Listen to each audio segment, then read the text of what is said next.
Okay, yes. Yay, it is working. Ah! Okay, we are live and welcome to this month's episode of Wine Writers Wrap Up, where we are going to be talking about wine pairing fairy tales. And when I came up with this concept, it's very, very broad. I really didn't have an outline or a real direction for it. I just wanted people's opinions on what they look for in wine pairings and what what they think is like the best wine pairing or what they think is like, oh my God, you got to stay away from this wine pairing. I wasn't really going in the direction of what the schools say, but we'll touch into that a little bit to possibly guide us. So happy almost middle of March already. I can't believe it's flying. The year is flying, and maybe eventually we'll get out of this cold weather, so at least we can ship the wines that people have ordered 2.5 months ago. But we'll see. So, well, I'm going to let you guys introduce yourselves. Maria, how about you first? All right. Hi, I am Maria Ferraro Beardsley, and I am joining from a land far, far away, Costa Rica. Oh. So you'll notice my backdrop is maybe a little random. I'm in our loft right now, and I'm crammed into a little tiny space, but this is our best lighting. So I'm here to represent wineandcheesefriday.com. And we have been in the wine and cheese industry for over 7 years. Wow. And what time is it there? It's 6:06 p.m. p.m. Yes. Okay, cool. I'm so bad at that. Okay, awesome. Michael? I'm Michael Kelly. I have a website, HTTPS California Wines and Wineries, and I also have a blog, California Wines and Wineries. Awesome. And Nicole? Hi, I'm Nicole Ruiz Hudson, and I dabble in all kinds of different areas around blogging in the wine business. I work at a store called Bakery. I have 2 blogs, Nibbling Gypsy and Som Stable. I also do a pairing column. So today's topic is very true to me for Wine Spectator called 8 and 20. And I also am one of the organizers for Batonage Forum, which is a women in wine event happening on May 4th. So, oh my gosh, like. You are a busy, busy bee. Yeah. That's awesome. Up soon. Okay. And Christine just joined us, but Christine, there we go. I was going to say you are muted. Oh, can you hear me now? I can hear you now. So Christine, welcome to Wine Writers Wrap Up for your first time. Thank you for joining in. Thanks for the invitation. Absolutely. So do you want to just share a little bit about who you are and give people a little bit of info about you? Sure. So let's see. I've been working in the wine industry for maybe about 8 or 9 years. The brand that you might be most familiar with is OMG, I So Need a Glass of Wine, or I'm going to sell my kids. And that's kind of what paved the way, opened the doors for me to start working in the wine industry. And most recently, John Taylor and I have partnered to launch the Pairs with Life podcast that we just launched 2 weeks ago. And so that is our latest endeavor. That is awesome. And I will say I have listened to every episode. So congratulations. You guys do make me laugh, and it's some very interesting stuff. So thank you. Thanks. And for everybody else, I am Lori Budd. I am your host, and I am the co-owner with my husband of Dracaena Wines in Paso Robles. We produce award-winning Cabernet Franc, Rosé of Syrah. I have been super, super busy getting our wine club stuff getting ready because they will get their shipment April 1st. And we just poured at the OC Wine Fest in San Juan Capistrano, which was incredible. And that will be an annual event for us every year because it was phenomenal this weekend. So that's me. All right, so let's get into it. Let's start talking I take that back. Before we get into the wine pairing, the all-important, are we clinking? Are we drinking? What's everybody got in their glass? And Christine's like, I've got to go get my glass. I do. I've got a Chilean cab / Carbonaire Okay. from Montez. How difficult is it to find wine there? Well, that's why I thought a fairy tale pairing would be appropriate for here. Yeah, it's okay. It can be hard, but I've been here 4 times now, and so I know some of the brands that I've liked before. So there isn't a lot to find for paving the way for new and exciting things, but there are a few that I've had multiple times. Okay. Michael, are you clinking or are you doing water again? Now I'm doing the phantom drink here. Nicole? Well, I am between tastings right now. I came from a tasting and I'm going to a tasting, so I'm drinking water right now. Oh, okay. That's good. Tastings are, I should tell you, I'll tell you guys a story of my tasting yesterday. And Christine? So I haven't had a chance to pop the cork yet because I just walked in, but I did grab Aglianico from Pear Valley down in Paso. Yeah. Yay, Paso! I love Pear Valley. And yeah, so that was my last trip down there. And yeah, and my cat is joining us too. Oh, that's good. My lap we're cat. all animal friendly. That is awesome. I do Pear Valley. It's so beautiful there. I love their tasting room. It's beautiful. Yeah. I am tasting a wine from Israel. Oh, I've been there. Oh. To this winery? That winery. Yeah. I got to go last January. It's awesome. I am really impressed. Wow. I received this as a sample. I should acknowledge that I received this as a sample. But it is really good. It is very flavorful. It's rather complex. It's really not what I was expecting. So I was really, I'm enjoying it a lot. I was at a wine event that I was tasting an Israeli, what was I tasting? Oh, that's horrible. An Israeli Garnacha. And I was not so much a fan of that one. It was in a lineup, and as soon as I took it, I was like, oh, and the person next to me was like, oh, and I thought she was agreeing with me, but her was like, yeah, this is really good. And I was like, ah. So kind of shows you the difference of, what a palate can do. Everybody's palate is definitely different. All right, so let's get into some wine pairing fairy tales. The basic stuff is, generally speaking, we all talk about Cabernet Sauvignon with a steak or Chardonnay with rich fish, Malbec with grilled meats. But I want to know, what are some unusual pairings? What are the craziest things that you've heard of, good or bad? What are some crazy stuff out there? Sure. So I like to drink bubbles a lot, and pretty much goes with anything in my opinion. But I actually like bubbles with kettle corn. Oh, me too.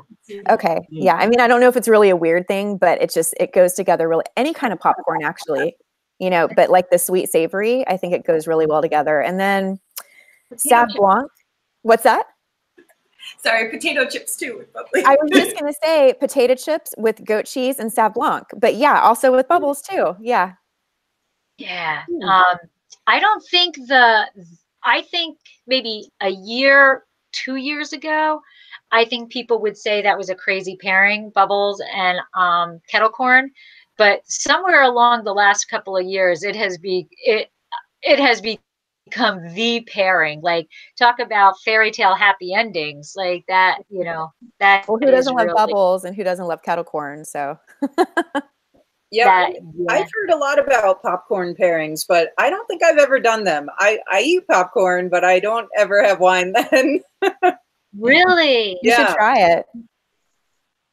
There's even, depending on the Chardonnay, I mean bubbles, but depending on the Chardonnay also, kettle corn and Chardonnay go well. But now, Christine, is it just kettle corn? Oh, I think, as far as like the type of popcorn? Yeah. No, because a buttery popcorn goes really good with the bubbles too, because it cuts through like that fattier, salty taste, I think. So that's a really good one. Okay. If I could just add on to there, because like sometimes depending on what like bubbles I'm having, I'll kind of add a little seasoning to kind of match a bit. So like with kava, I'll add like smoked paprika or something along those lines to like smokier flavor. So I think that's kind of a fun way to tweak things and keep it interesting. That sounds good. You are reading my mind, Nicole. That is exactly a phenomenal pairing. And I don't know if everybody has paprika in their house, but like we've got that spice draw, that you've got to do this for to figure out what's exactly in there. But paprika is in there, and yeah, that's awesome with kava. Michael, have you ever done that pairing?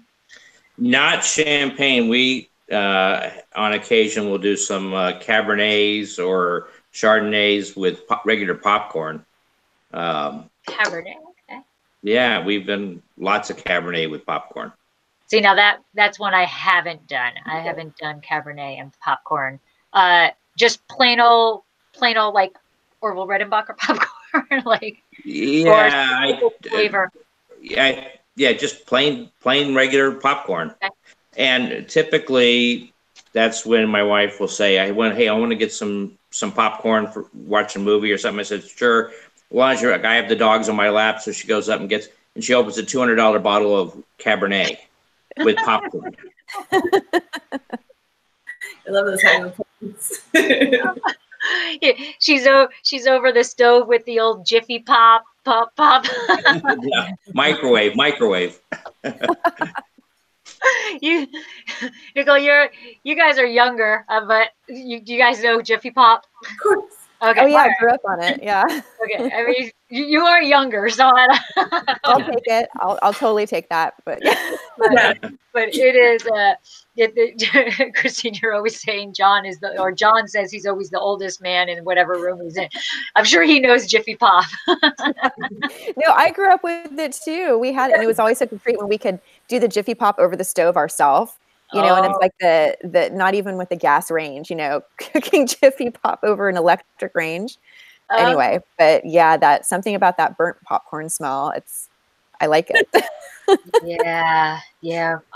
One Christmas before we sold our house here in Jersey, Mike bought me for Christmas the stick to roast my marshmallows in our fireplace, and the thing that you put corn kernels in, so I can make my own popcorn in our own fireplace. Yeah. And that, talk about movie night, Michael. That's what that would be. We'd decide what movie we were getting. We would, I'd sit there, I'd pop the popcorn, and then we'd settle in with it. But I think popcorn is very versatile. You can, and I do think it's becoming much more popular. As a pairing, and as a meal where people just eat. It's a meal. It's filling.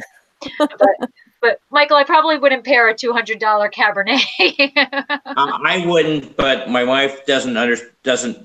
We're totally different spectrums of the wine world, and she just goes and grabs a bottle and puts it, marks it off, and it's $200, $250. It doesn't matter to her. It's a bottle of wine. Yeah. That's not a bad way to be. Not a bad way to be. I have to admit, it's kind of tiring sometimes going through Cellar Tracker and saying, "Oh, I should drink this one." It's a lot easier just to, pick and choose. Just whatever. Pull something off the drink list. Yep, you get to fill that glass a lot faster that way. Yeah, for sure. And if you're just having a craving, then you really can't go wrong, because if it sounds like it's going to taste good, usually it will. Well, not always, but hopefully. Right. There's always exceptions to that rule, but yeah. That is true.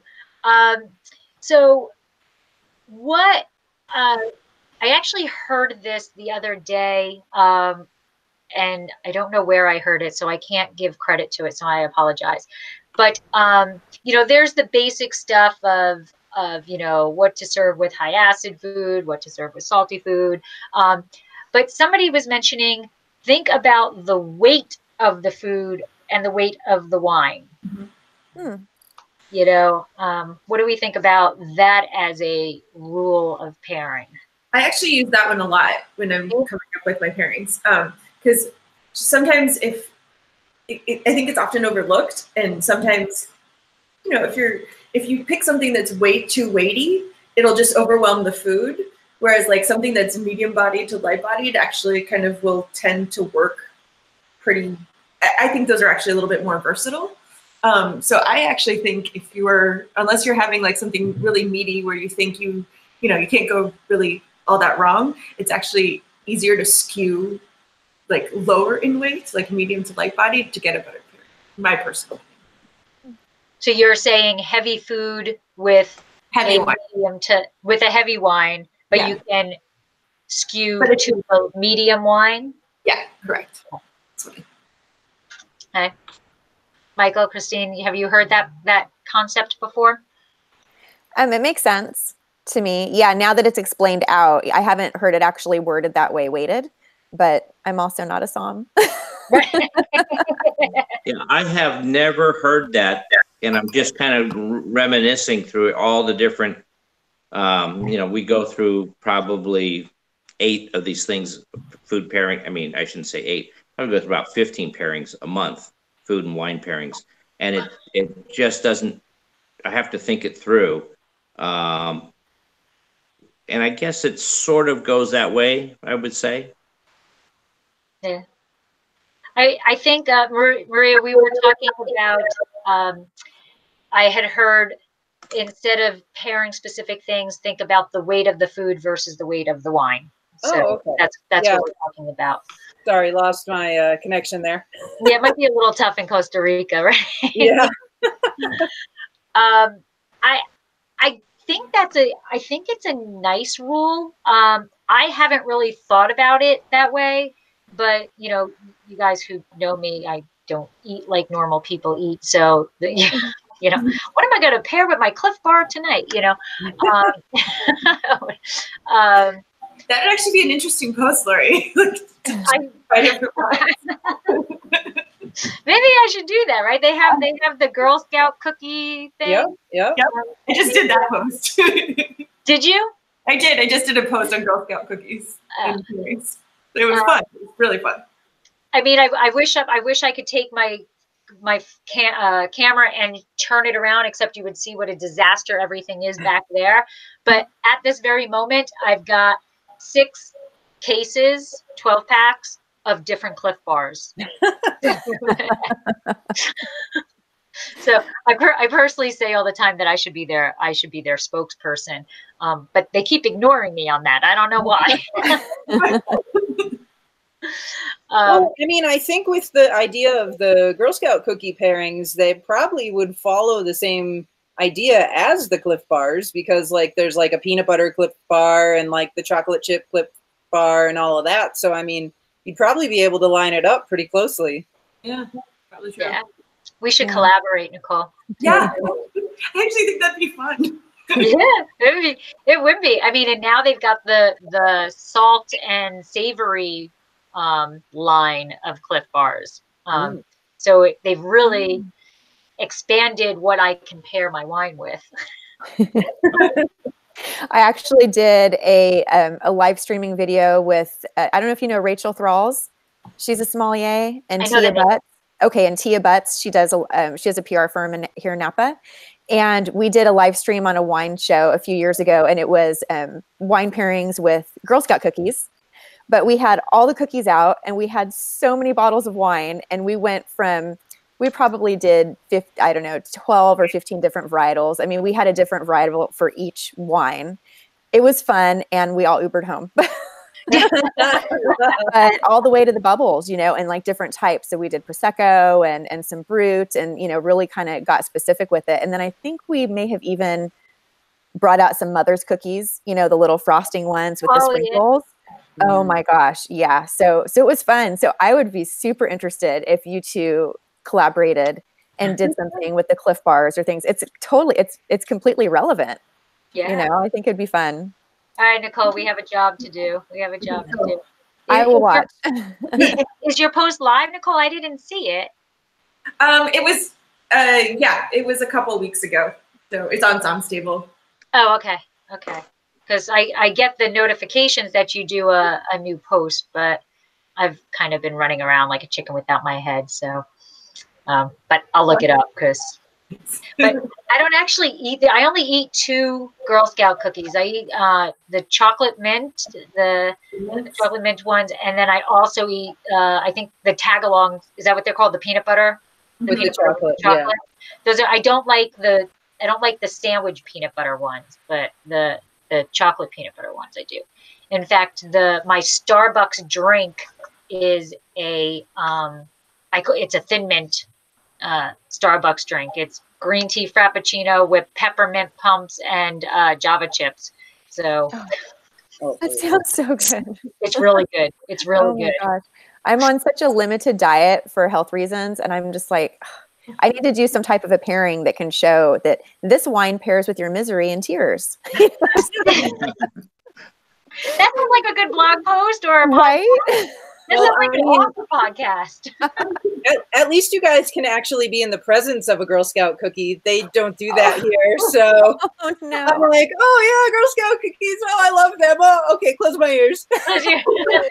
Send you a care package.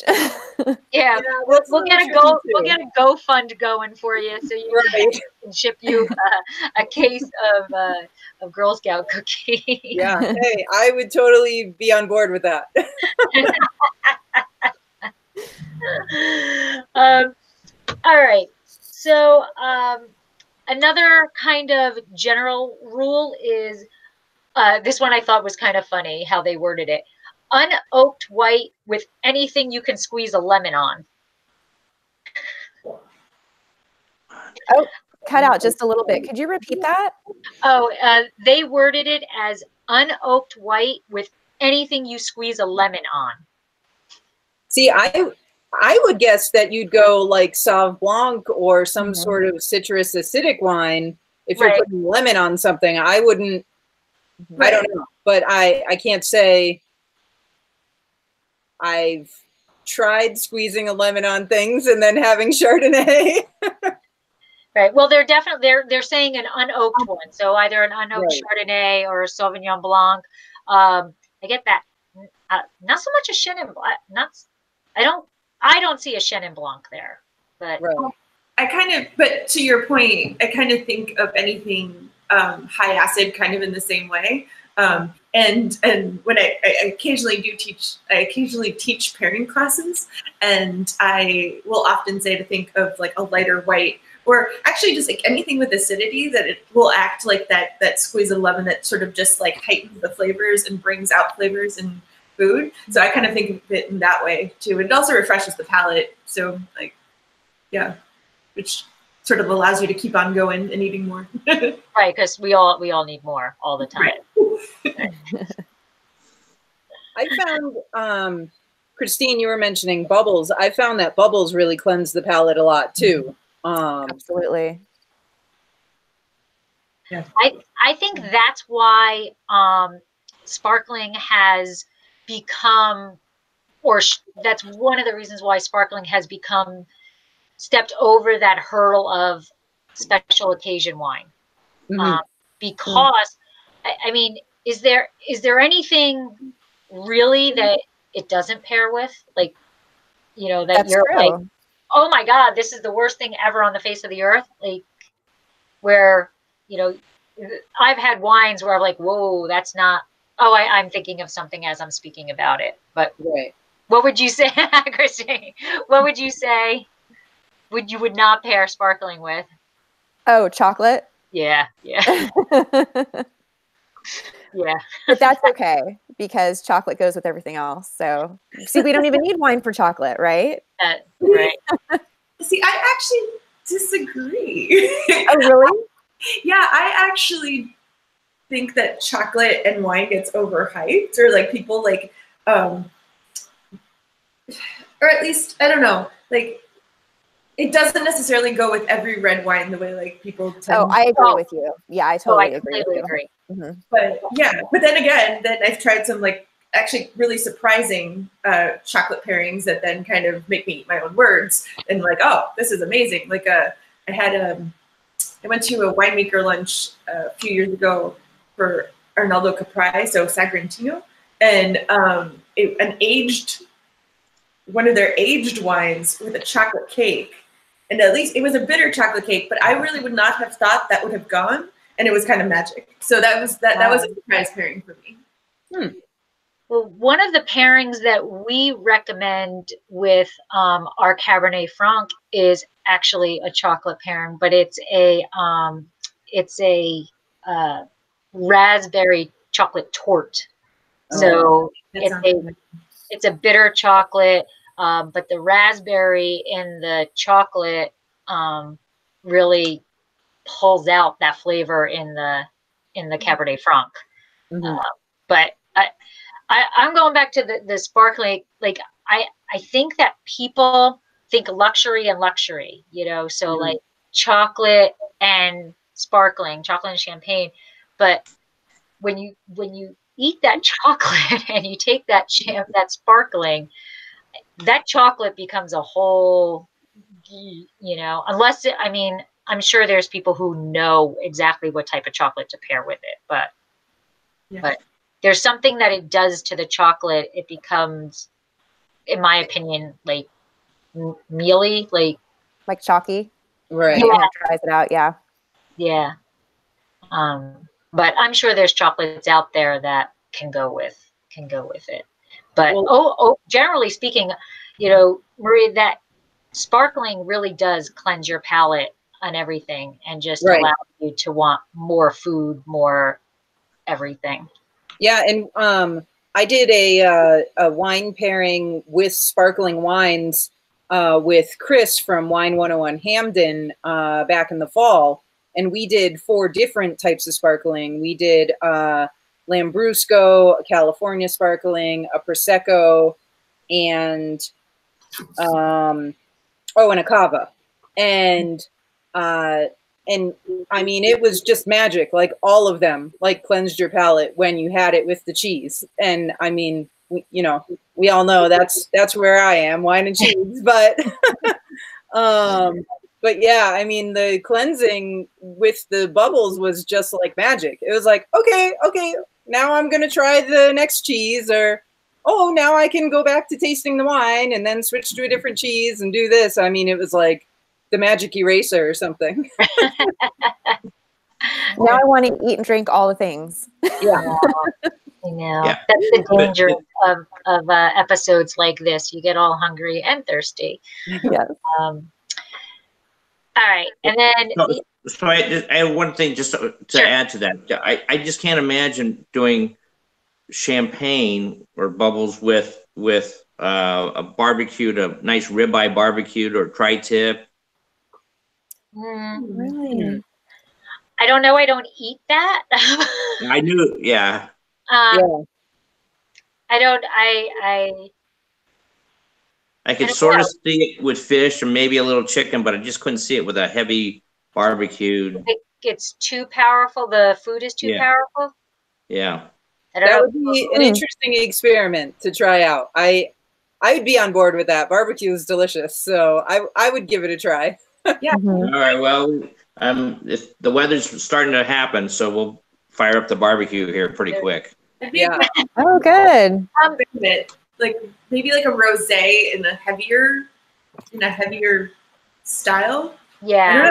Now I'm curious. Well, because I've had sparkling rosé like Ruinart with cheeseburgers, and it was really good. But there was also goat cheese on the burger, so maybe that has a totally different flavor. It's not a tri-tip. Yeah, rosé and a hamburger is one of my favorite pairings. Oh, nice! Any chance I get, I do it. It's like my staple for the summer. I wonder if it depends on not necessarily the meat, but the different types of barbecue, like. Like if it's a dry rub, like a Memphis dry rub, type thing, I can kind of see it going, because the dry rub has that spiciness and it's not heavy, right? I mean, like, again, I don't eat it, but right, I mean, a Memphis rub, it's a rub versus that stuff that you're like licking your fingers off of. Then you also don't have the sweet factor to contend with, like you would with a stick, with, you know, like a stickier, sweeter sauce. Right, because there's different types of barbecue, right? There's like Yeah. And So some like are sweeter, taco some are sauce. spicy. Yeah. yeah, and Yeah. even the thickness of what that sauce is, right? Like some are more on the red, so like Tabasco-y stuff, and then Gray or more tomato based. Yeah. yeah. And we usually marinate them for like 24 hours before we barbecue them. See, now there you go. There's another, Michael. There's your blog post for you. Okay, do the same meat, but different barbecue sauces, and see how that goes, And share the recipes. and share the recipes. Yeah. It's a really fun experiment. We have like all kinds of ideas for new posts, shows, etc. Yeah. I don't know, because I really am thinking like a dry rub would be good. Mm-hmm. But I'm only eating the seasoning, but I don't know. I should never pair food, because seriously, I don't know what I'm talking about. But there you go, Michael. I'm giving you a job to do. Yeah, I wrote it down. Okay. Well, Add it In to 30 days, add it 30 to the days, you'll get results. to-do list. There you go. well, Go ahead. no, I was just going to say the question of pairing wine with dinner is something that I've been running up against here, because, like I said, there's only a handful of wines that I'm excited about drinking. But we've also been switching almost to a vegetarian diet since we've been here, because there's so much produce, which is awesome, that we're like, oh, whatever, we'll just eat produce. But like, I tried pairing an Argentinian Sauv Blanc with this vegetable bowl that we had the other day, and I was like, no. And I'm like, okay, so I either won't drink wine with dinner, or I'll drink wine like right now before dinner, so I can still drink wine. But it has been tricky to try to adjust, because I mean, in the States we eat a lot different than we do here, I guess, because everybody's around and there's barbecues and there's this and there's that, and so it's not like we have to eat vegetarian or that we want to eat it all the time, although we do enjoy it. But it's been something a little tricky to get adjusted to. Like, I've been thinking, well, I guess I want to do white wines with these, because am I going to do red wines with vegetables? I don't know. But I mean, do you guys have any perspective on that? I know there's been some pairings lately of like, oh, this is great to go with vegetarian food, but what do you guys know about that? Well, I just wrote a post that went live on Saturday that paired our reserve Cabernet Franc with vegetarian fare. Right. And what was the dish? I did see that today when I was scouring social media. But spinach quiche. Oh, cool. Okay. And Christine, with what I put in it to make it really go with the pairing is I added goat cheese to it. So Cab Franc and goat cheese are pretty good buddies. They go well together. And then the other cheese that was in the quiche was a blend of Mexican cheeses. So it was all of that flavor that just comes through, and the Cab Franc just like cheers for that. Right. Oh, it sounds so good. I thought in that post actually you made a really good point that kind of feeds in here, that like because Cab Franc's tannins are a little like they're not as aggressive, it works better with vegetarian cuisine. And I kind of think that's sort of true unless it's a heavy vegetarian dish. Going back to the weight thing that we were talking about before, but unless it's a heavy dish, you probably want to go with something with lighter tannins that isn't going to compete with the food so much. But I thought that was a great point you made in the post. Yeah, like I wouldn't do curry tofu with my cat. Oh. I would not. You know, so depending on what that sauce is, or you know how, like you said, how heavy that food is, I would not do that. But I do think Cab Franc is very versatile for vegetarians. It does nicely because of the tannins, and that it's got that earthiness that a lot of vegetarian fare has. And I don't eat mushrooms, but it goes phenomenal, you know, with that type of thing. So, all right, then we all know the low alcohol wines with spicy foods. Okay, right? Because if you pour on the alcohol with the spicy food, you're sitting there, you know, wiping your face every 2 seconds. Has anybody, because I have, has anybody had a high alcohol with spicy? Oh yeah. We all make mistakes. Like the Old Vines Inn. Yeah, I've done that. With chicken wings. It was horrible because I mean, I thought that they were going to be sweet, but still that wouldn't have been a good pairing. And I was already drinking the wine, and I just grabbed some chicken wings, and they were spicy, and it was horrible. It ruined the food and it ruined the wine. My palate was completely shot. I've done versions of that too, where it just kind of like inflames your mouth and nothing is working, and all of a sudden everything tastes bad. Yeah, it's so sad. You know, and even the trick of just eating a piece of dry bread, like not toast, but you know, like just like Wonder Bread type, you know, like that bread, that doesn't help after you've made that mistake. It doesn't help. You're just screwed. It's like, but I'm not right. Am I not lying? If you have the high heat and the high alcohol, and you start drinking, like 2 minutes into the meal, your napkin is like drenched. Like it just intensifies everything. It does. It's science, you know. It's incredible. All right. What do we do with salty foods? Oh. Shouldn't that be sweet? I would do a sweet. I would do a sweet if you're sweet. Salty cheese, you would definitely go a sweeter wine. Well, funky cheese usually go a sweeter wine. Salty cheese, you have to be careful with wine because the alcohol will come out if it's a really salty cheese in the wine. I like Pinot with salty things.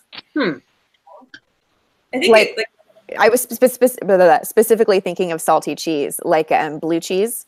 Right. The last time, I think I had a Russian. I think it was a Russian River Pinot, and so you know, pretty balanced, and yeah. So I don't know. What do you think about that? A Pinot with salt? I think I go back to high acid. Okay. I go back to high acid, but the thing I do like about Pinot is because of its, I consider it a lighter wine. You know, because of that lightness, it does pair nicely and calm down. You know, I think it would calm down the salt in the food, and I think that you know, salt, if you cook, one of the things I have to consistently yell at my husband about is he's like, oh, salt enhances flavor. And he's like throwing salt on, you know, everything. Meanwhile, his blood pressure is, you know, whatever. So I think that a Pinot takes that salt and magically enhances the Pinot and calms down the salt, like in the food. I think that's a good pair. I think that's a good combo. And in general, because Pinot is so to often have savory notes in it. I think a lot of salty, umami, savory foods, just like they're happy friends. Mm-hmm. Yeah, I was just looking through some of my past pairings with goat cheeses that I don't remember which wine it was, but it made the salt from the cheese like move into the wine. It was a pretty cool reaction. It was like the salt transferred from the cheese to the wine. Which I don't know. I just get excited when they like transform like that. That's why I pair them. So I don't even know that. That's horrible. Goat cheese is considered a high salt cheese? No, not necessarily, but the one that I was looking at was a goat cheese because I was looking at only goat cheeses for an event that I'm going to be doing. What cheeses would you say are like higher in salt? I would say like Parmesan, Pecorino, a lot of the hard aged cheeses are definitely the saltier cheeses. And how people say that it's easier to pair white wines with cheese. That's one of the reasons that they say that is that if you have a salty cheese and you do a high alcohol red with it, then you're just going to taste alcohol and you're not going to taste cheese and you're not going to taste anything. It's just going to have the alcohol kind of take over. So those saltier cheeses people recommend against doing with red wines. Like I said, the Pecorino, the Parmesan, the really hard cheeses, but that's not to say that you can't. I mean, it's like we said, I mean, there's by the book pairings and there. Oh no. And I'm going to say there's by the book pairings and there's surprise awesome pairings. How's that? Yes.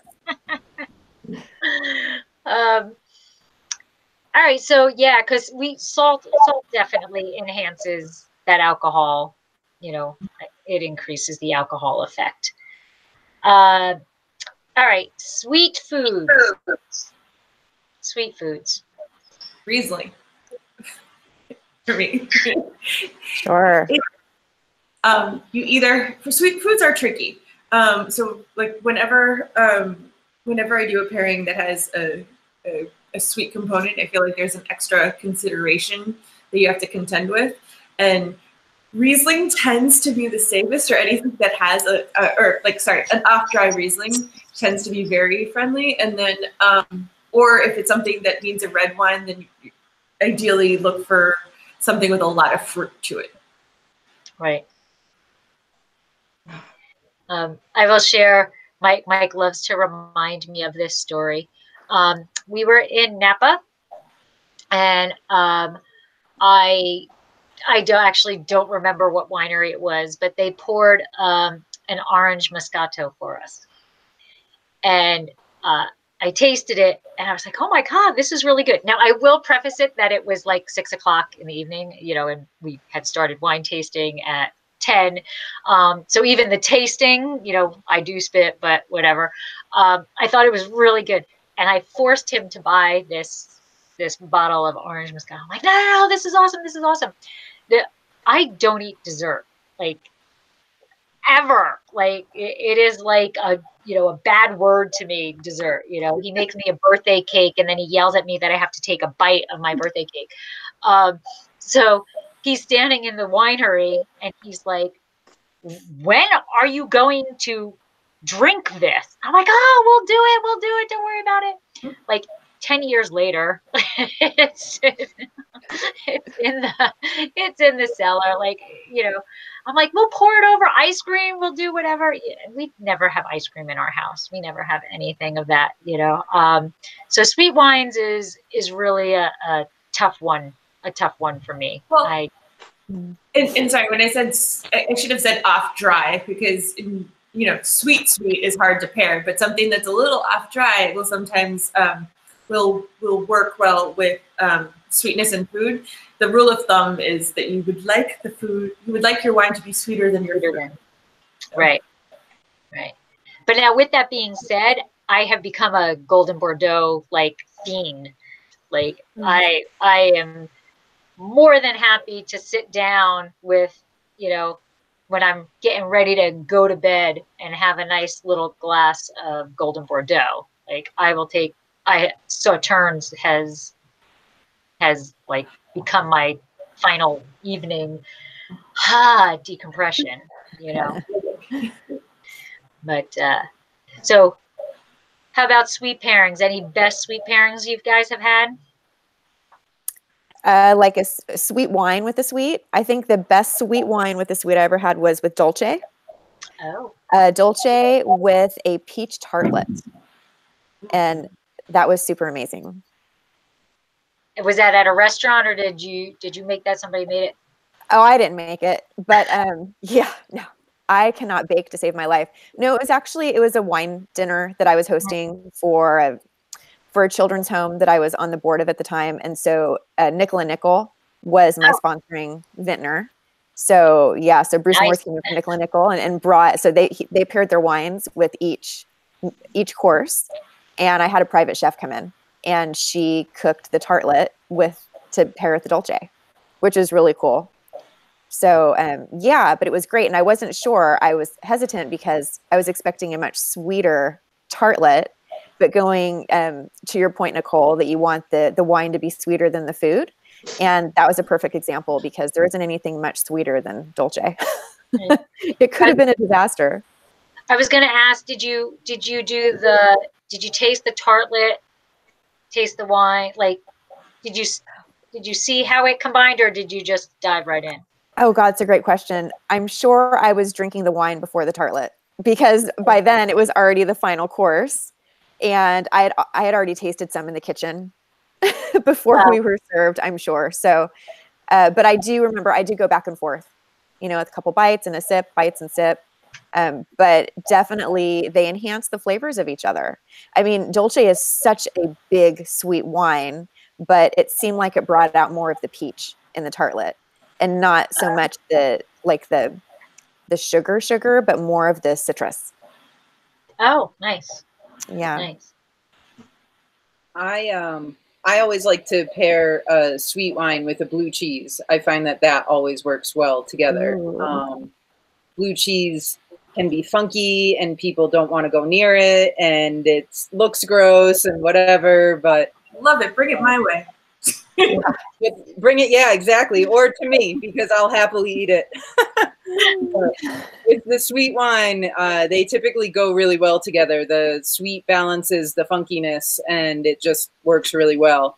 I worked at a winery in Florida also, and we had a sweet wine that we carried. It was one of their top selling wines. And they suggested making a wine cocktail and pairing it with vodka. So officially, unofficially, that's not really a pairing, but that did work also. That's interesting. Yeah. Michael, do you have sweets in your house? I'm listening to this and I'm embarrassed that I have no sweet wine in the house. Now, I have a couple of ports, but that's about it. I mean, it's we just stay with those lousy $200 cabs. Oh yeah. Those are just horrible. Those are just horrible. Bad. I actually love dessert wines when they're good.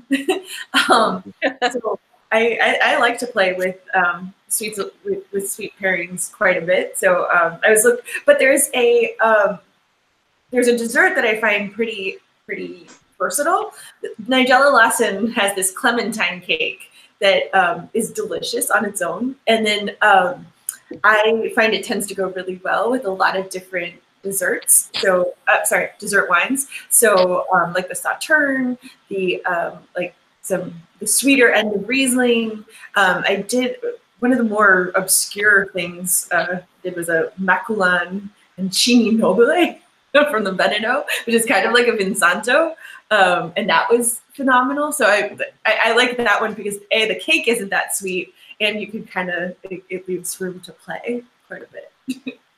Wow. They when I had done a Golden Bordeaux tasting, and I think they're trying to get away from the concept of you have to have something sweet with the with the Bordeaux, and they sent a whole bunch of savory snacks, and it was the ones that I would eat were like really incredible pairings. You know, it's amazing what the savory can do with that sweetness also.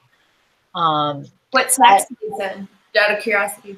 I'm sorry, what? Like, what types of snacks did they send? They were a lot of Trader Joe's. There was, they had sent a couple of meat-based stuff, so that went to Dad. Here you go. But there was like a little bit of, there was a little heat, spicy chips or whatever.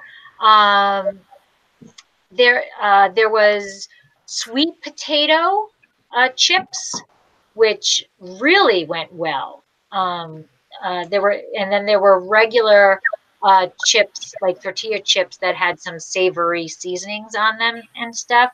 It was a while ago, almost a year ago now, but I did write a blog post about it, and I talked about what foods there were. So that was really interesting. But I just like Sauternes by itself. Like, I just like to sit and chill with it. And it does help go to sleep at night. Just, yeah. But when you did your cookie pairing, was there any sweet? Oh yeah, there was lots. Well, like a lot of times when I read, one of the reasons I did it was a lot of times when I read the suggested pairings, sometimes you get infographics and other places I've seen, and they tend to pair a lot of the sweeter cookies with like dry wines, and we tried a few, and that to me just doesn't work. Like with some of the less sweet, like a Thin Mint, you can kind of get away with it because it's a little less sweet, and like the shortbread one and the lemon ones, like you might be able to get away with some slightly drier wines, but in general, like a tawny port, ruby port, the Madeiras did much better with the super sugary cookies, like the tagalongs, the Samoas, and the peanut butter sandwiches. So those definitely went better with the sweeter wines. I'm gonna have to look that up when I get off of this. We're gonna go read your blog post, because I don't like I said, I don't eat sweet foods. Mm-hmm. So and to me, like, I can't drink port. Like, well, I should say as of now I can't drink port because 5 years ago I wasn't drinking Bordeaux. I wasn't drinking Sauternes either. So the palate does change as you evolve.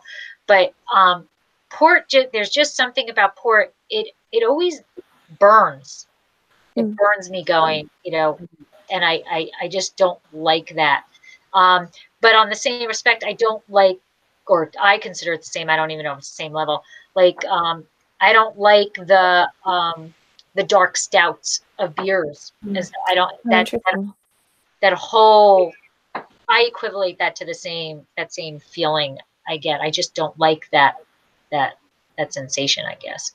But again, I haven't tried it with a pairing. The closest I've gotten was I was at a New Jersey winery that made port style wine.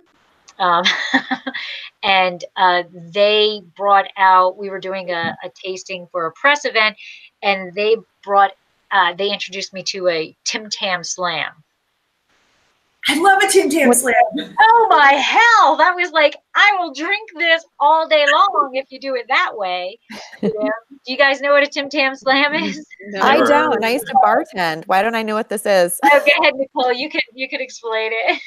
So I feel like you just went through. You should. I don't know. Well, it's anyway. Australian. I'll go with it's Australian. Tim Tams are these like wafer cookies that are from are Australian, and they have them in different flavors. But they're kind of they're kind of straw shaped, almost like kind of a thick straw, kind of like this. And A Tim Tam Slam is when you bite the corner off of like chocolate covered wafer. Yeah, on each end, and then you put it in a drink. So it can be tea, it can be coffee, or it can be wine, I guess. And then you suck through the center. You pull up through the like sort of the creamy center, and it kind of creates this whole bizarre sensation in your mouth. It's great. It's kind of half crispy, half kind of falling apart, and it's really fun. Oh, okay. So you can do it with any kind of drink. Yeah, you can, but Australians do it with the sweeter. With the sweeter wines. And that's what we learned at this event. And I do believe that if you go to our Dracaena Wines YouTube page and whatever, search Tim Tam Slam, there's a video of me doing it. But it, like, I don't want to say anything bad. I don't like port, right? So it wasn't my cup of tea. But as soon as you put it in that chocolate straw, like, it was really, really good. Like it really, and you're right, but you do have to kind of eat it quickly because it's like it's almost like over dunking an Oreo, you over dunk the Oreo, so you got to eat it before it crumbles all over the place.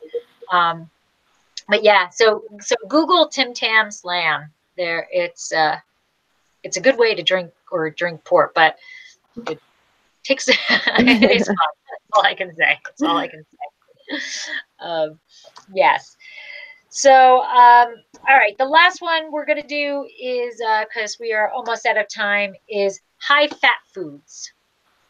So what do we do when you're having a really big old high fat food? What do we think? Bubbles again.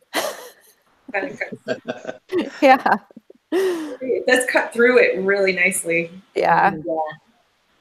Yeah. Well, I'd come back to cheese because cheese has a ton of fat and you could do anything you want. Then, I mean, Sure. red, white, Sauv Blanc, Chardonnay, Cab, Malbec, Pinot, I mean, you name it. All of them could work with a fatty cheese.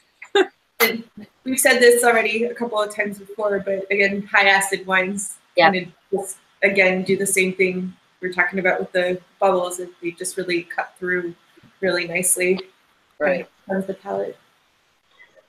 What, Maria, so when you classify, I lost her. We lost her again. I was going to say, classify the cheeses because, like, you've got, like, how do you classify, like those soft cheeses? Like, what would you go with one of those soft cheeses?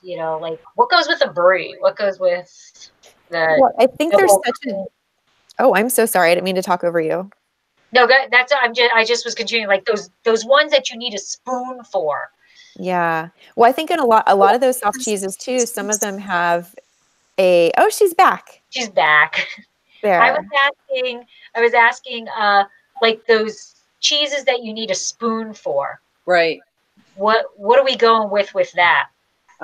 Funky wine is usually what I would go with. A funky Pinot Noir or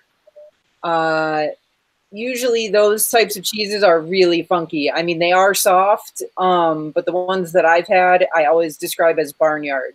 So I'd say the cheese is barnyard, so go with the barnyard wine. And I found that the Pinot Noir, the funkier Pinot Noirs will work with that usually. You could do a fruity or a lighter white also. Typically, like if it's, a brie and it's a little oozy, but it's not, the ones that come in those wood boxes or anything, like those are the ones that usually fall apart. But yeah, you could usually go a white wine, a lighter white, pretty good with those oozy cheeses also. Christine, Michael? Well, there's I don't know what it's like, a triple pasteurized or brie. What would that go with then? The one that I've had was like a French triple cream cheese. Usually I put a Chardonnay with that. Okay. An oak Chardonnay, like a buttery one, usually goes well an oak because one. Okay. the buttery flavor in the wine works with the buttery flavors in the cheese. Because Great. I was thinking that triple cream, whatever. I don't think barnyard when I eat that stuff. Yeah, no, not that one. I don't either. I agree. The one that I've had, I always say that one looks like a cake. It's like from Burgundy, and you can see like the different layers in it. That type of a triple cream. But yeah, then there's like the ones that are in the shape like the Brie. That's just the cylinder with the kind of oozy part in the middle. Right. You're making me so hungry. I know my husband's cooking dinner and I can smell the garlic through the window and I'm like, oh my God, that smells awesome. Oh, yum, yum, yum, yum, yum. I love that smell. I really do. All right. So, it's my favorite part, right? It's riddle time. Michael, you got your pen ready? I'm ready. I'm going. Okay. I am as small as an ant, as big as a whale. I'll approach like a breeze, but can come like a gale. By some I get hit, by all I have shown fear. I'll dance to the music, though I can't be heard. I can't hear. Sorry. Of names I have many, of names I have one. I'm as slow as a snail, but you can't run from me. That's a really long one, so I'm sorry. I'll say it again. And I won't mess it up this time. Okay. I'm as small as an ant, as big as a whale. I'll approach like a breeze, but can come like a gale. By some I get hit, but all have shown fear. I'll dance to the music, though I can't hear. Of names I have many, of names I have one. I'm as slow as a snail, but from me you can't run. Is it like a disease or a sickness? It's not an STD, no. Yeah. Like, what kind of a group is this? This is a long one. This is a long one.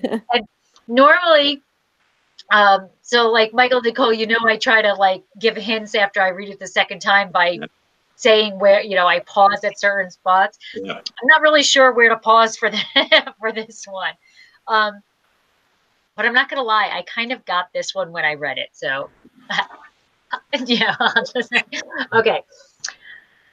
I'm as small as an ant, as big as a whale. I'll approach like a breeze, but can come like a gale.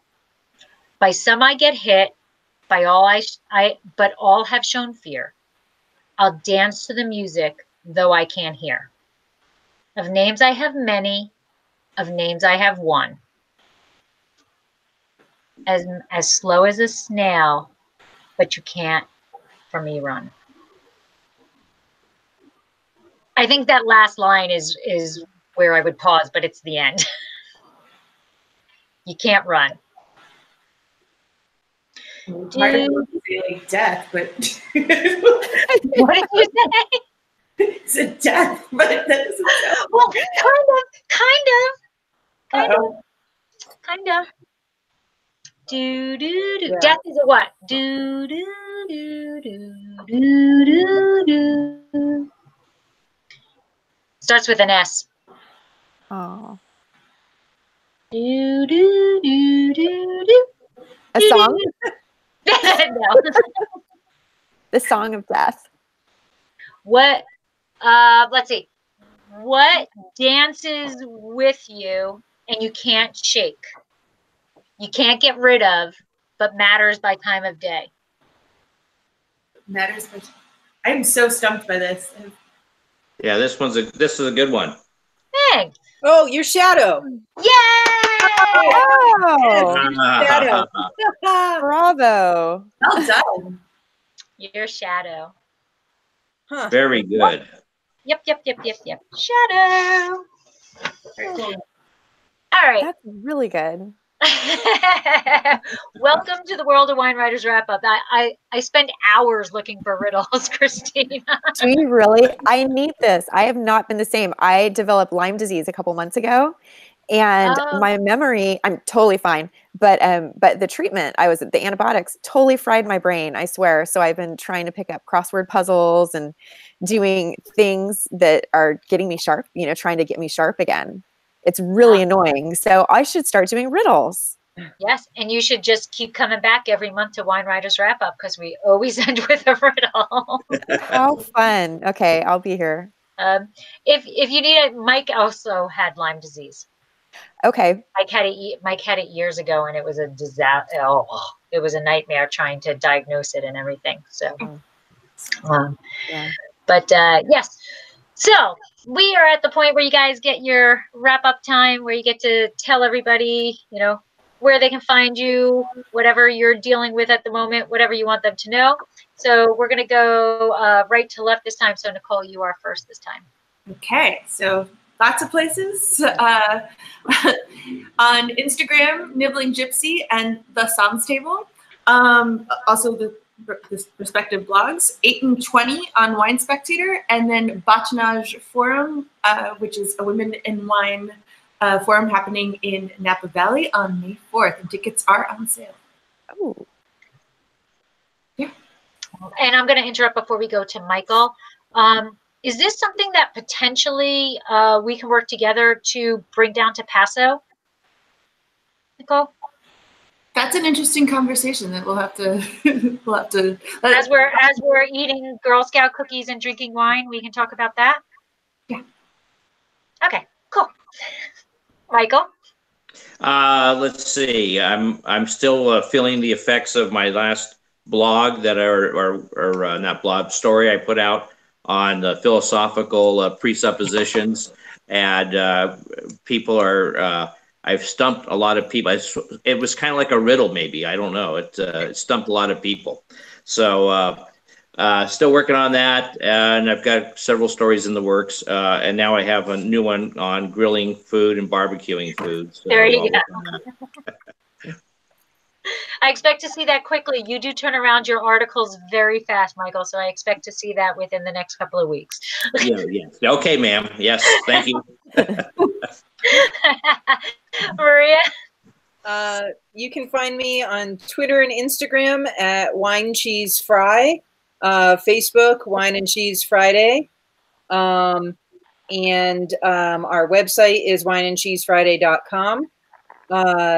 My most recent adventure here in Costa Rica was to go learn about cheese making in a tropical setting.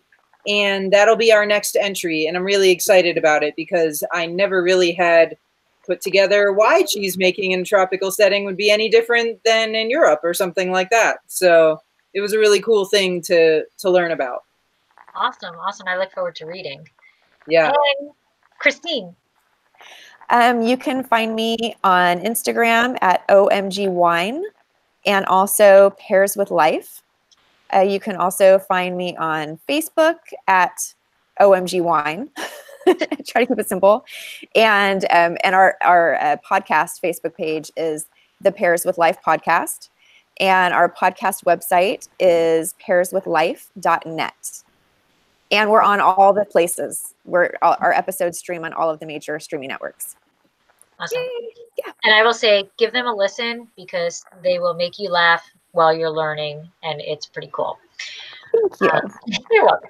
And I'm Lori. I am keeping it simple. I am at Dracaena Wines on all social networks. So it made it nice and simple. And we are very excited that we will be releasing our rosé in just about 1 month. And we are getting ready to release to our Chalk Club. So if you really want to guarantee that you get our 90+ rated wines, head over to our website and sign up for the Chalk Club. We don't ask too much. It's just 3 bottles twice a year. So we keep it simple. Plus, you get lots of pictures of Vegas, so we're all good. And we do offer private tastings now. So if you're interested, if you are in Paso, head over to our website and click the Taste with Us and taste in the vineyards. I'm not gonna lie, it's a lot prettier when it's not winter. But Maria, yeah, I know. I was just gonna say, do it. Go to the vineyard. It was great. We had such a good time. And drinking wine when you're next to the vines is absolutely the coolest thing. So make it happen. And Vegas. Vegas is a ham. He's involved in everything. So, thank you guys. Thank you very much for joining. Next month we will be back to the third Monday in the month.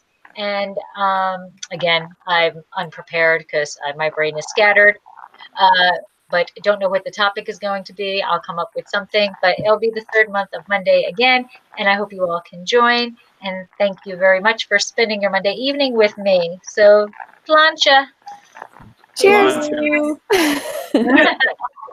Bye. Thank you. Guys. Thanks, Lori. Bye. Bye. Bye.